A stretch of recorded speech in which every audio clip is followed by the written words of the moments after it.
eta teh tanggal 4 dilahirkeun Kangjeng Nabi Isa alaihi salam 4 haji lumadak man shoma zalikal yaum nafallahu anhul ba'sa wal faqra sajelema nu puasa dina poe eta Allah bakal dileungitkeun seluruh kasusah jeung kabingung jeung kapakir ya Allah asana ieu bae nu poe ieu nu pantau ieu mantap oh parah ieu tanggal 4 bae ya Allah ya Rabb bahkan tambah nafakana yaumul qiyamah masa paratul bararatil kiram ke di poe kiamah dibarengkeun jeung nu bararagus jeung nu marulia para rasul, para nabi, para wali, para syuhada. Nah hiji ka dinya. Allahumma shalli ala sayyidina Muhammad wa ala ali sayyidina Muhammad. Bahula ayah hiji budak ngora osok ngadengekeun pengajian nyana di mana-mana tanggal hiji bulan haji nyana langsung sok puasa datang ka Arafah kabejakeun eta budak ngora teh nu sok ngalaksanakeun puasa beja datang ka Kangjeng Nabi Muhammad sallallahu alaihi wasallam dipanggil ku Kangjeng datang cek Kangjeng hei budak qora mayah miluka ala siyami hadhil ayam naon anu ngadorong Kangjeng muasaan ieu poe di tanggal hiji datang ka poe Arafah anu ngadorong anjeun puasa naon budak ngora ngajawab bi abi wa ummi anta mufta ya Rasulullah abdi mangan sakadar sakieu Gusti annaha ayyamul masyair wa ayyamul haji asallahu ayyushikani fi du'aihi di tanggal hiji datang ka poe Arafah teh poean masyair syiar-syiar tanda-tanda keagungan agama Islam poean-poean mulai jelema endek sarariap berangkat ke Arafah teureun-eureun jelema ngadarua timimiti tanggal hiji geus memfokuskan diri untuk kumpul di Arafah ngadarua nyana berbagai bahasa jeung berbagai kahaya terutama hayang dihampura dosa hayang dibere kajembaran hate wauh ka Gusti hayang dibere kasadangan akhirat eta Gusti sakitu Gusti abdi mata lantaran atuh loba nu ngadoa abdi puasa sugan be doa eta datang ka abdi nu puasana nu di Mekah ngadoa atuh geus sugan abdi ka bawah ai kitu menutup puasa pan Gusti meureun teu nyarambung ai kitu mah puasa sugan abdi dihijikeun ka Mekah teu abdi mah munggah haji teu abdi puasa hayang dihijikeun pamenta jelema nu marunggah haji. Cek Kanjeng Nabi atuh teh lain sambarangan maneh. Ya fa inna laka bi kulli yaumin tasumuhu adla mi'ata raqabatin wa mi'atan badalatin wa mi'ata farasin yuhmalu 'alaiha fisabilillah. Anjeun lamun hayang nyaho ngalaksanakeun puasa di tanggal hiji datang ka tanggal 9 Arafah teh sapoe-sapoena nuku anjeun dilaksanakeun puasa eta teh sarua eujeung ngamerdekakeun 100 abid, sarua jeung nyodakohkeun 100 onta 100 kuda di jalan sabilillah. Ambo kudu jasa teh ganjaran. Masya Allah. Bahkan lamun datang ka poe tarwiyah ditingkatkeun ku Gusti Allah, falaka fiha adla alfi raqabatin wa alfi badalatin wa alfi farasin malu alaiha fisabilillah. Di poe tarwiyah mah sabanding jeung 1000 ngamerdekakeun 1000 budak, sedekah 1000 onta 1000 kuda. Sedekahna lain sambarangan, sabilillah ngaluhurkeun agama Allah. Ambo lamun datang ka poe Arafah falaka fiha adla alfai raqabatin wa alfai badalatin wa alfai farasin malu alaiha fisabilillah. Lamun poe Arafah mah sarua jeung 2000 abid dimerdekakeun, 2000 onta disodakohkeun, 2000 kuda dipake sabilillah. Horeng gede jasa gajarana. Tadu batak mulai di tanggal hiji datang ka tarwiyah Arafah nunggeus karolot nunggeus kolot teh. Anu geus moal ka mana deui teh mah geus keur diintip bae ku malakal maut. Dula deuleu we nyana mal kebal. Eta wayahna puasa. Masya Allah. Ulah datangkan teu puasa jang nu karolot. Nu ngora atuh nu kolot bae nu geus teu boga tanaga puasa tuh komo nu ngora. Tah, atuh nu ngora deui tanaga gede kene atuh nu kolot bae puasa tuh komo nu ngora. Geus kabehan urang laksanakeun puasa tanggal hiji haji tepi ka poe Arafah. Bahkan dina hadis nu diriwayatkeun ku Ibnu Abbas ti Kangjeng Nabi Muhammad sallallahu alaihi wasallam saur Kangjeng al-yawmul ladzi ghafarallahu fihi li Adam alaihi salam awalu yaumin min Dzulhijjah. Mun hayang nyaho Kangjeng Nabi Adam di surga digoda ku iblis kagoda. Eta mah sabab doang supaya aya urang di dunia. Mun nyana di akhirat bae di ditu di surga atuh moal aya Jokowi, moal aya Megawati, moal aya si eta.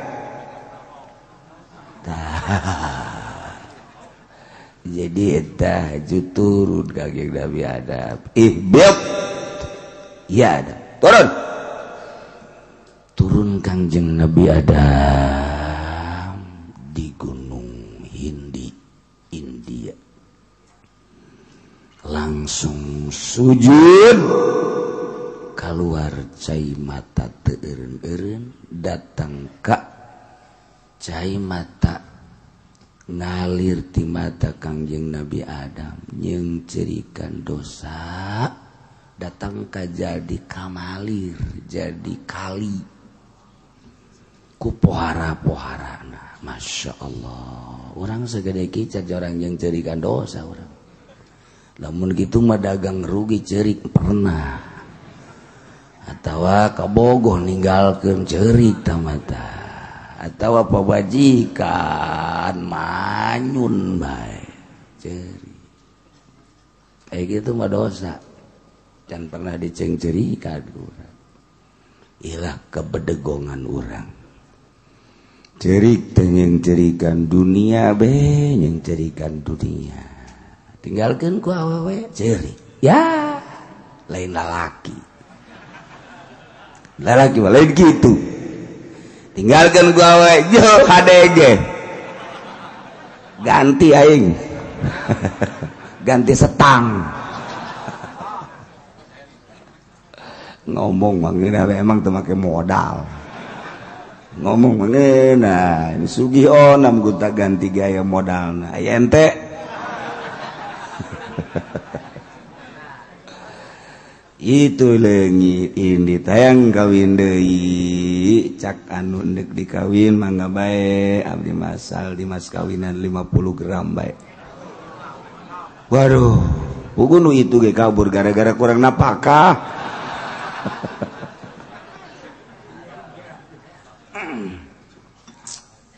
Nah langsung dihampura ku Gusti Allah awalu yaumin min Dzulhijjah dihampurana Kangjeng Nabi Adam adalah awal poe tanggal hiji haji. Masya Allah mantap atuh man soma zalikal yaum ghafarallahu lahu kulla dzambin saja lemanu puasa di tanggal hiji haji ku Allah dihampura kabeh dosa nak kecuali hutang.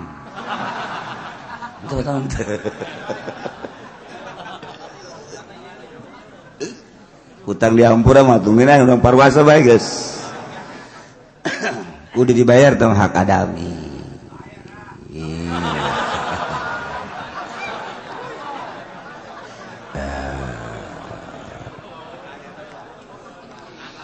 Poin kedua wa yaum tsani istajaballahu du'a Yunus alaihi salam.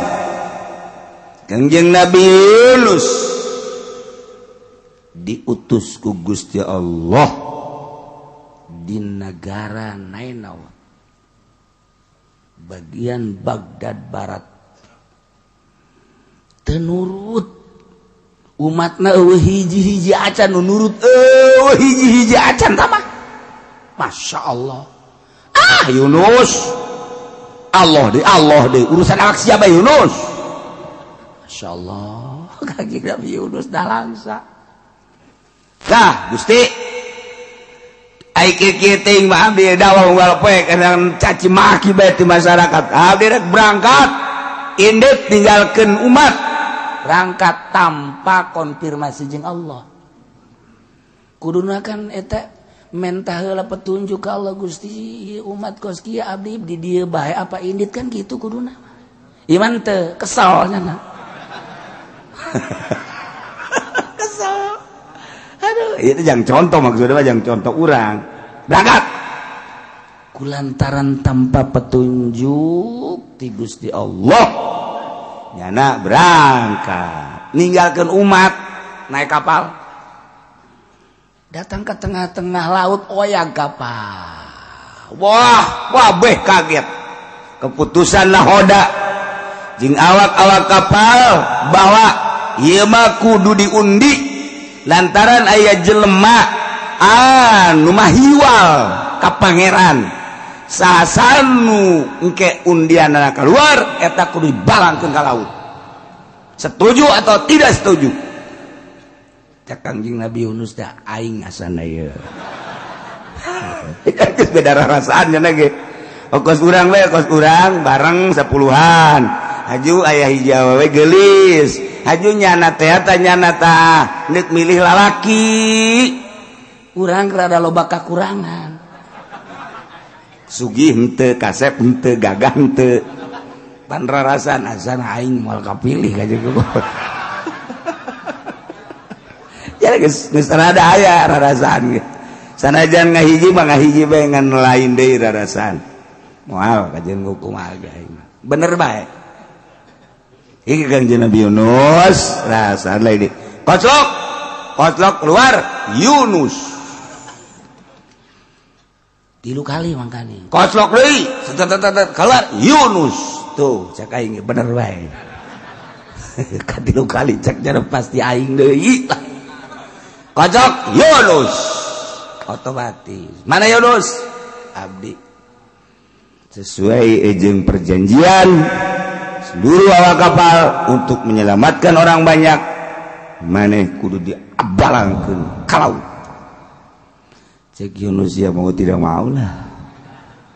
balangkeun ka laut pulang cek Gusti Allah hei lauk nun capok usia awas ulah datang ka lecet seketika aja ulah ngagetkeun sia caplok lauk Yunus wah lauk nun asep Yunus di jero lauk ya Allah nya poek nya pengap di jero teh bisa napas teh lamun lauk calangap poek di jero lauk atuh wiridannya la ilaha illa anta subhanaka inni kuntu minaz zalimin la ilaha illa anta subhanaka inni kuntu minaz zalimin la ilaha illa anta subhanaka inni kuntu minaz zalimin diijabah doa Kanjeng Nabi Yunus diijabahna tanggal 2 haji Masya Allah mantap dikeluarkan fa akhrajahu min batnil hut keluar Kanjeng Nabi Yunus disemprotkeun ku lauk sok di negara nena pinggir laut langsung sakumaha orok mah Kanjeng Nabi Yunus orok leket teh itu ku tanaga tah eta tanggal 2 pakai panjang teh ditafsir ieu mah man shoma zalika yaum kana kaman abadallaha ta'ala sanata man soma sahaja lemanu puasa dina poe eta tanggal 2 sarua jeung ibadah ka Allah satahun lam yasillah ti ibadati torpatain sarua jeung ibadah satahun teu pernah maksiat sakiceup-kiceup acan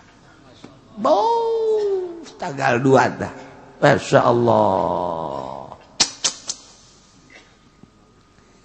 poean katilu istajaballahu fi du'a Zakaria alaihi salam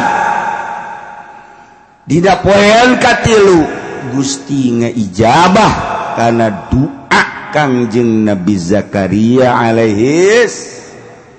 Kangjeng Nabi Zakaria rek dibere anak padahal geus kolot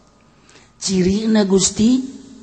sok bae maneh ngadoa ngadoa terus-terusan cirina di mana-mana geus teu hayang ngomong 3 poe 3 peuting bakal dibere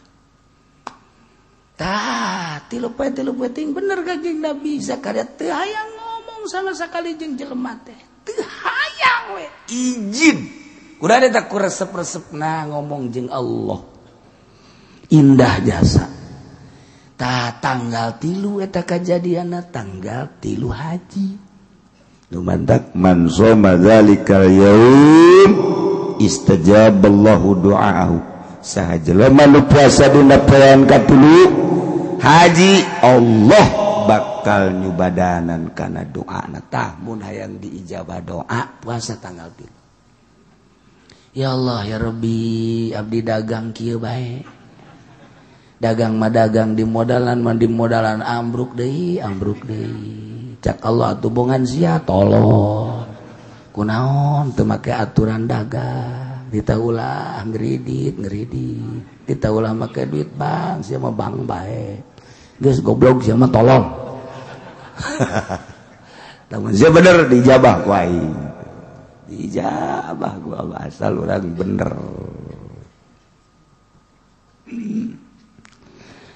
Poean kaopat al-yaumul ladzi wulida fihi Isa alaihi salam. Kangjeng Nabi Isa dilahirkan di Bethlehem. Di Bethlehem kuari teh Baitul Lahmin urut Kangjeng Nabi pernah waktu rek Mi'raj teh kadinya ke Bethlehem. Kuari teh Aqsa belah dia ada Bethlehem. Ta eta ta di dinya ta. Wah, orang Nasrani nu kadinya terus-terusan Yahudi Nasrani. Tah eta teh tanggal 4 dilahirkeun Kangjeng Nabi Isa alaihi salam 4 haji. Nu madak man shoma dzalikal yaum nafallahu anhul ba'sa wal faqra. Sajelema nu puasa dina poe eta ku Allah bakal dileungitkeun seluruh kasusah jeung kabingung jeung kapakir. Ya Allah, asana ieu bae nu poe ieu nu pantau. Iya mantap. Oh parah ieu tanggal 4 bae ya Allah ya Rabb. Bahkan tambah nafakana yaumul qiyamah masafaratul bararatil kiram ke di poe kiamah dibarengkeun jeung nu bararagus jeung nu marulia para rasul, para nabi, para wali, para syuhada. Nah hiji kadinya. Ya Allah, ieu tanggal 4 pohara ieu. Insyaallah. 5. Wa yaumul khamis yaumul ladzi wulida fihi Musa alaihi salam. Tanggal 5 Haji hari kelahiran Kangjeng Nabi Musa alaihi salam. Kangjeng Nabi Musa dilahirkeun tanggal 5 Haji. Langsung dipiceun ka Bengawan Nil tanggal 5 Haji. Atas perintah Allah saat Fir'aun biadab selalu membunuh orok lalaki, tapi justru datang ke istana Fir'aun, ke kawasan Allah, bahkan udah kabunuhnya anak dek merangannya anak. Man shoma dzalikal yaum bari'a minan nifaq aw min azabil kubri. Sajelema nu puasa dina tanggal 5 Haji bakal aman merdeka tina panyakit nifaq jeung tina siksa kubur. Masya Allah. Genap. Wal yaumus sadisu al yaumul ladzi fatahallahu ta'ala li nabiyhi fihi al khair. Poean kagenep poean Allah ngamenang-menangkeun ka nabi ngabukakeun dina poe eta kahadean kabagusan dibuka kunci kebaikan poe eta dumantak bangsa mahu jelema nu muasaan poe tanggal 6 Haji yanzurullahu ilaihi birrahmah fala yu'adzabu ba'dahu abadan. Bakal dilirik ku Gusti Allah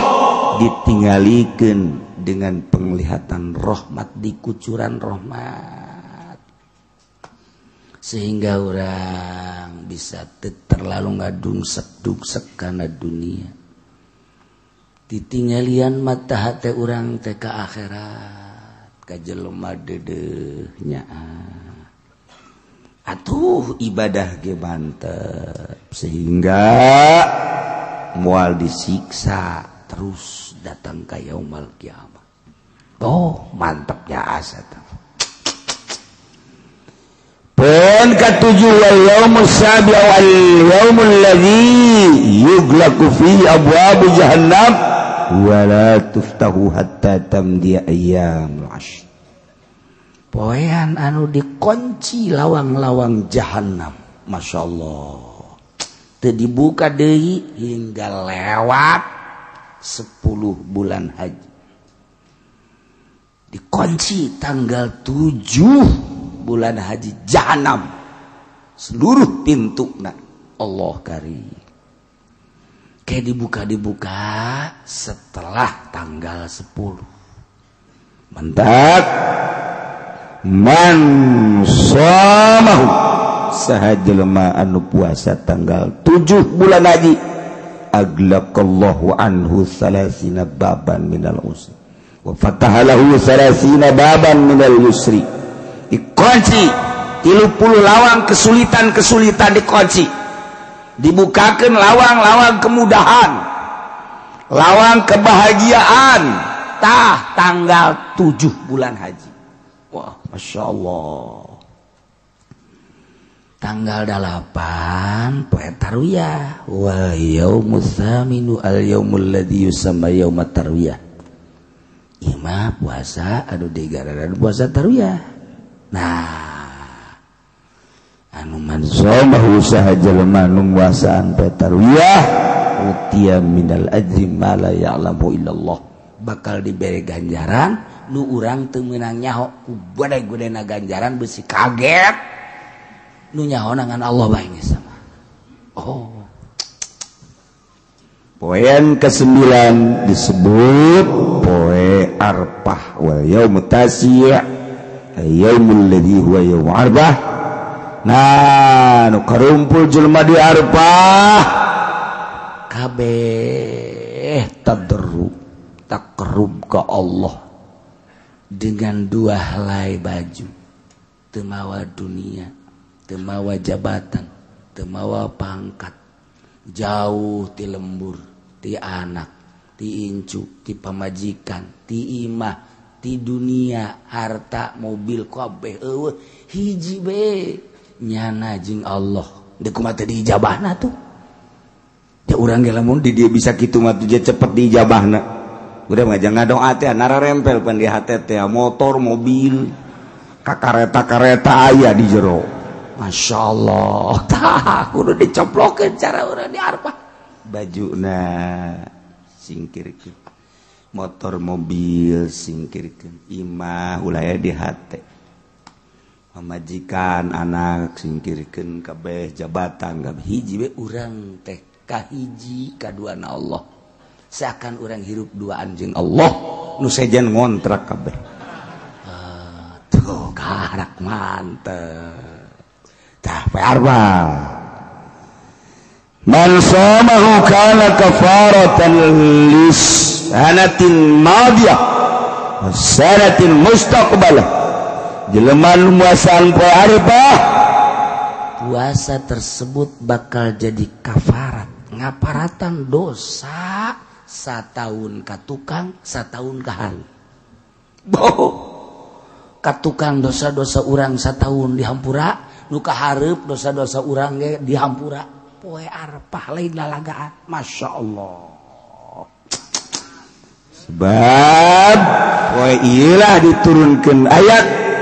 al-yauma akmaltu lakum dinakum wa atmamtu alaikum ni'mati wa raditu lakumul islama dina. Selesai. Tanggal 10 yana poe lebaran wal yaumul ashir wa yaumul adha man qurba qurbanan fi fa awwalu qatratin qatarat min dami yughfarallahu lahu dzunuba wa dzunuba iyali wa man at'ama fihi mu'minan aw tasaddaqa fihi bi sadaqatin ba'athahu Allah ta'ala yaumal qiyamah amin wa yakunu mizanuhu asqala min jabal Uhud. Jelema anu korban cuma deus melalui hewan eta begitu dipencet set pa awalu qatratin qatarat pangheulana tetesan getih nu netes kana taneuh ghafarallahu lahu dzunuba langsung dihampura sok wah dosa jelema itu. Bahkan lainnya na doang nu dihampura dosa keluargana, pamajikanana, anakna, incuna, mamang, wah bapak kolot, wah beh dihampura. Dihampura teh mangos korban nih. Masya Allah. Gede jasa ganjaran. Lamun henteu amat lantaran kurang boga duitna nyin kadaharan bae sedekah dahar waban at'ama jelema nu mere dahar ka jelema mukmin atawa sedekah bae mere dahar terlalu gede boga duit bage ieu mangan ge 200.000 bikeun kabeh urang ngahayal bae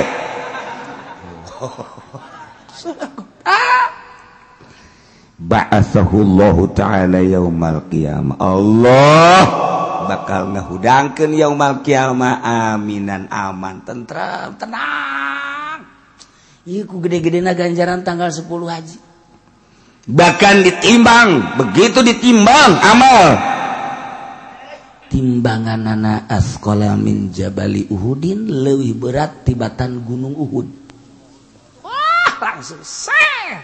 puasa naon kitu ngaranna ku korban doa atawa sedekah dina tanggal 10 sesuai jeung kadar kaayaan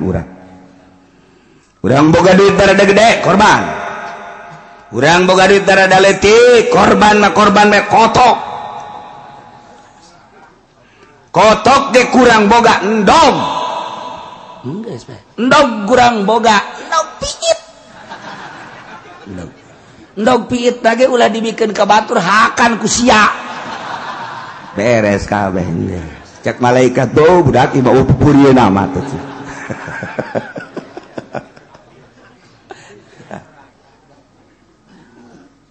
tapi sing hade urang boga ngat teu boga pamajikan mah bisa percaya urang teu boga padahal urang boga anak mah bisa percaya urang teu boga padahal mah boga lantaran nyumput Allah mah nyahoun si hade ulah urang bebeja teu boga padahal boga sebab ieu mah urusanana jeung Allah iraha kiai tanggal hijina setelah dihitung melalui perhitungan kitab falak karangan Kiai Mansur Sulamun Nairen oge aya anu ngitung deui kitab Musyatir jatuh tanggal hijina poe Sabtu Sabtu hareup ke Sabtu Minggu Senin berarti tanggal 10 lebaran urang poe Senin geus ku hari Minggu hareup eta urang puasa diperhatikeun ke ti tukang uduk jeung tukang bubur lamun nyana beak berarti nu ngaji boloon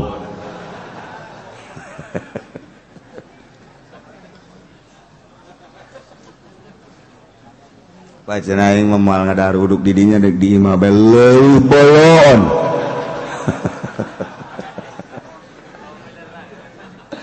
Gusti iya gitu matak di bejaan kiai mah kiai ustad atuh teu kudu di bejaan untina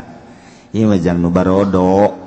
kiai mah teu kudu di bejaan jang moal puasa ieu nya ge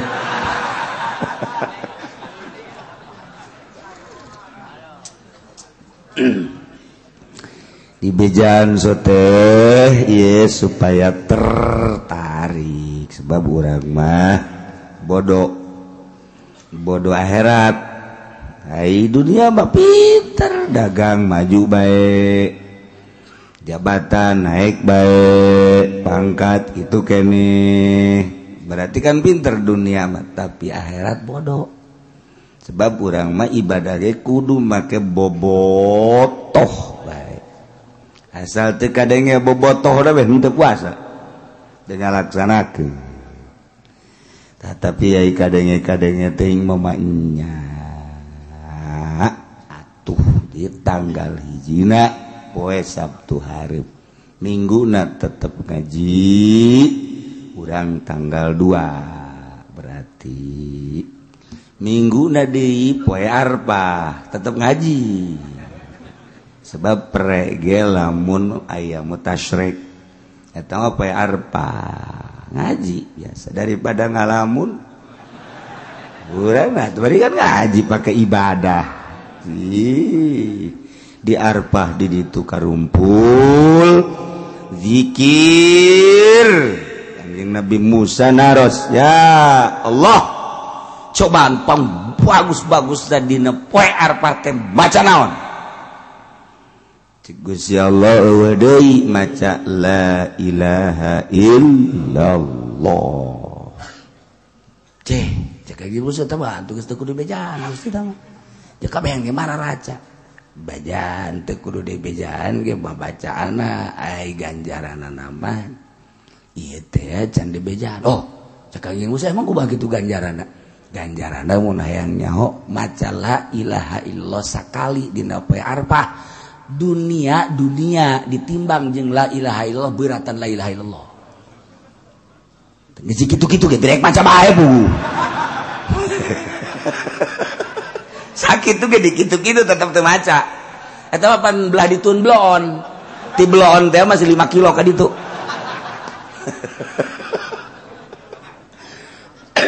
ya Allah karim pohara tuh cek Kanjeng Nabi Musa bakana paingan Gusti bere padahal mah teh osok dibaca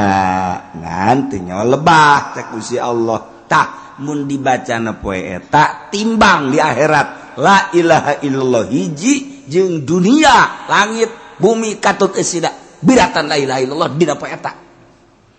ya Allah Gusti pohara amat bahar bejakeun ka umat maneh bari dibejakeun ku Kanjeng Nabi Musa dilanjut ku Kanjeng Nabi urang kuari nyaho tina riwayat eta haji urang teu maca bolo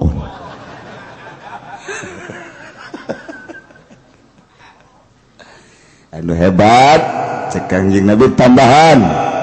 lamun Kanjeng Nabi Musa macana la ilaha illallah doang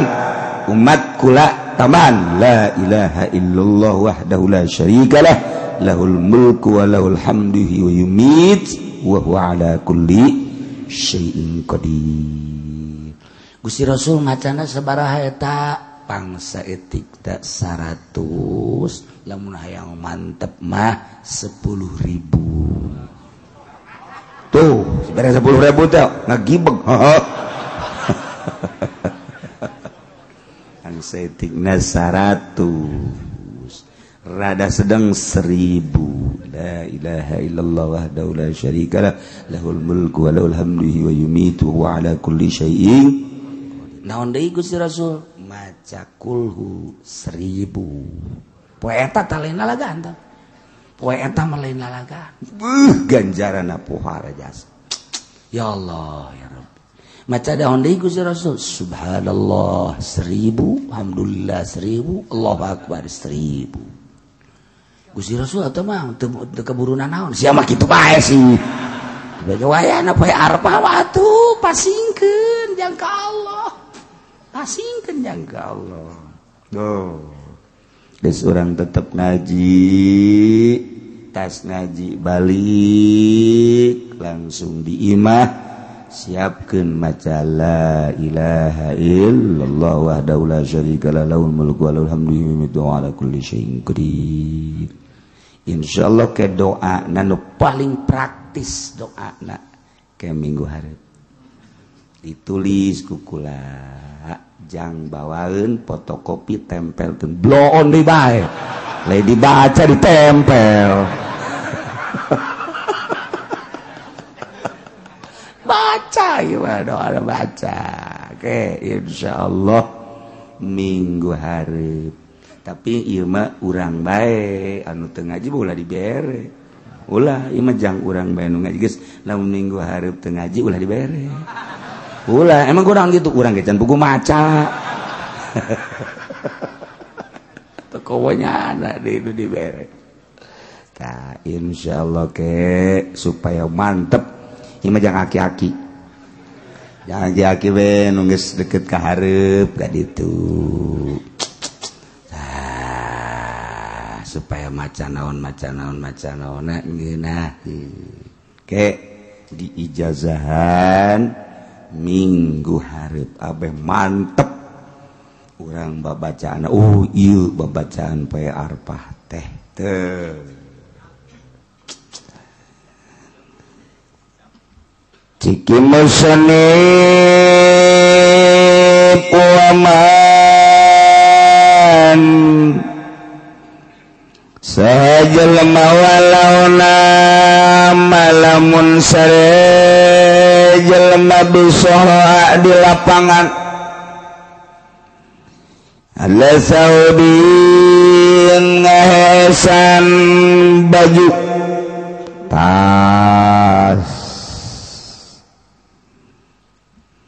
dawa jelema sare di masjid ala saubi kana pakaian atawa sadamatan atawa nyin anggel make barang-barang nu dibawa ku tas biasana Zaid di lapangan mah di mana mati lo lantaran di orang matu lain cara di daerah timur balalakonan sok jauh aya lapangan sare di dinya antar kampung antar kota jauh di urang atuh geus lapangan bageula keur kulaletik mah Tangerang Serang wah atuh ablag-ablagan pan asal geus Cikupa terus Belaraja ka ditu apeng-apengan ka Serang eueuh nanaon kiri kanan teh masyaallah ngeplak jauh rarasaan ka Serang atawa keur zaman kula mondok ka ditu ka Garut ka Kresek encan aya tol encan aya patas ieu teh naik mobil Bogor terus eureun-eureunan Malulu mantak jadi nyaho lembur geus kenek nyaho naon kita ngomong Malulunya na pengkolan kiri kakarake warung nasi loban eureun warung nasi mata-mata jadi kan itu teh angel sebab eureun-eureunnan Malulu tapi kan eta di Cianjur masih kena ngeplak jalan Cianjur Pak eta teh di Cianjur kota ka Ciranjang bae ka Ciranjang ngeplak sisi teh can aya bangunan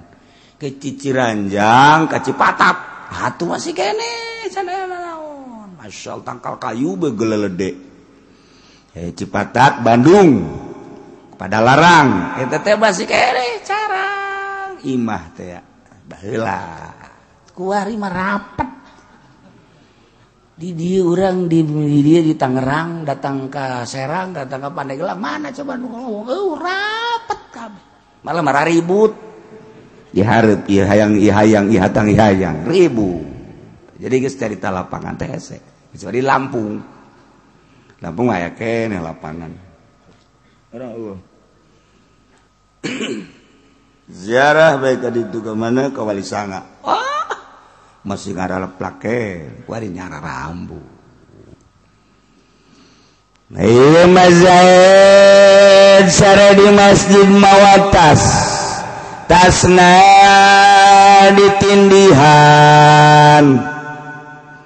ditindihan dipake anggel tah eta teh nindihan teh eta sarua jeung ngaraksa jadi eta teh ngaraksa barang teh ku ditindihan eta teh geus ngaraksa berarti tadi keur nyaritakeun barang kudu diraksa dina tempat raraksaanana mobil di garasi motor di garasi baju di lamari eta raraksaanana ngaranna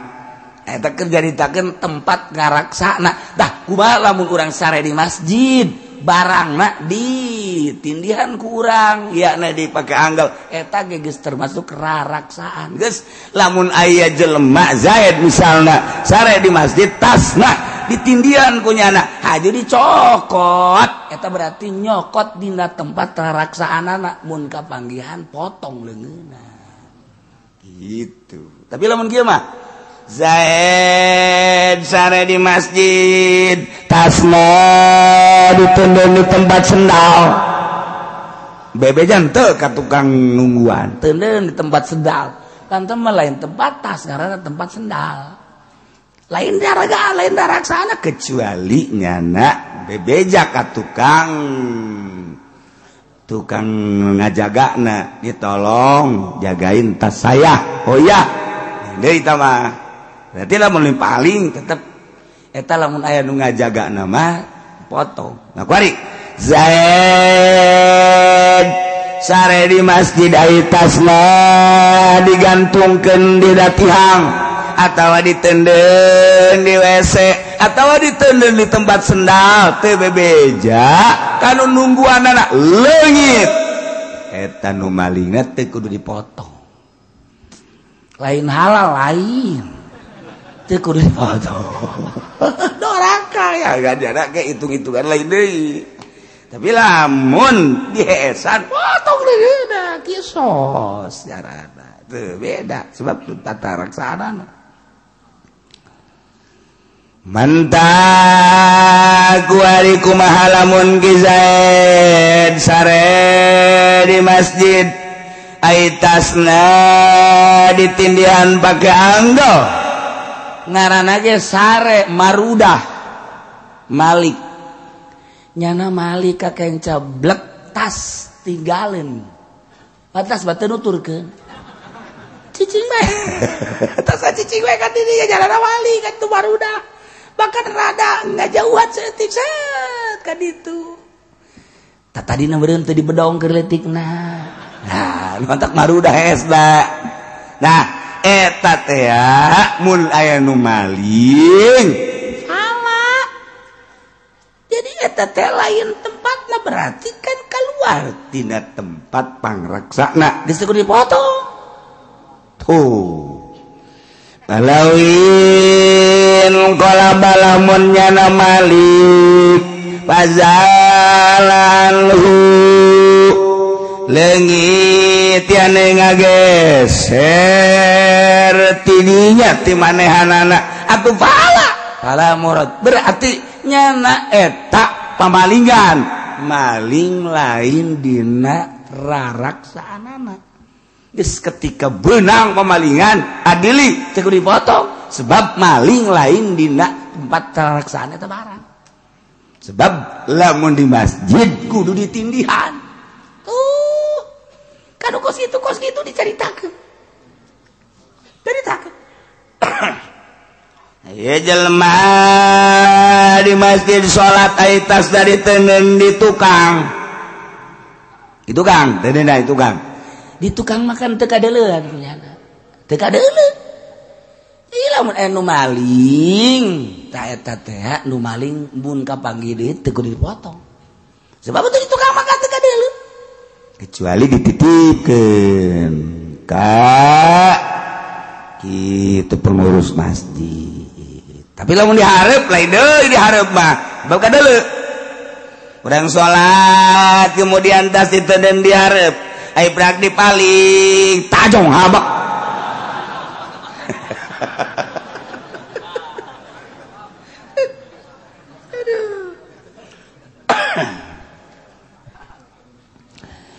wa saubun wa mata'un wa ba'ahu bi qurbihi ari baju barang-barang nu ditendeng deket nyana bisohra di lapangan termasuk di masjid inlah hazahu lamun kunyana kadeuleu muhrazun sakumaha tadi salat di masjid teuneun dihareup kadeuleu ku urang atawa urang diuk tas diteuneun dihareup kadeuleu ku urang eta muhrazun tempatna berarti sanajan ku urang teu dicekelan lapangan asal kadeuleu didileukeun ku urang aya nu maling berarti nyana maling dina tempat tararaksanana wajib dipotong wa ila lamun teu kadeuleu kaya ning di tukang komo urang di jero masjid ari tasna di papiliunna di luarna atuh sama sarua jeung dibikeun ka pamalingan tah mah nah eta mah wa ila fala syaratna kumaha syarat neuleukeunana wa syartul mulahis wallahu a'lam.